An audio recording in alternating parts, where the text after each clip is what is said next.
சரி, தாத்தா என்ன சொல்ற தெரியுமா? உங்க கூட இருக்கணும் தான் ஆசை, ஆனா எனக்கு விருப்பம் இல்லை. ஏன்னா எனக்கு இது போல நான் வந்ததுனால நிறைய பேர் உங்க முகத்துல சந்தோஷம் வந்தது.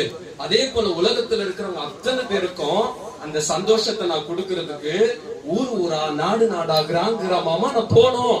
அதனால என்னால இங்கேயே தங்க முடியாது அப்படின்னு சொல்றாரு. அப்புறம் கரெக்ட் தாத்தா. தாத்தா என்ன சொல்ற தெரியுமா?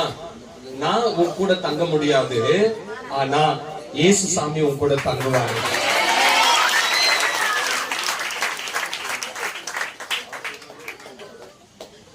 அவர் இன்னொன்னு சொல்றாரு, இயேசு சாமி உங்க கூட தங்கினாருன்னா உங்க வீட்டினுடைய நிலைமையே மாறிடுமா.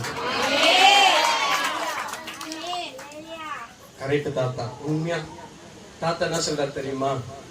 உங்க வாழ்க்கை இப்படியே இருக்காதான்,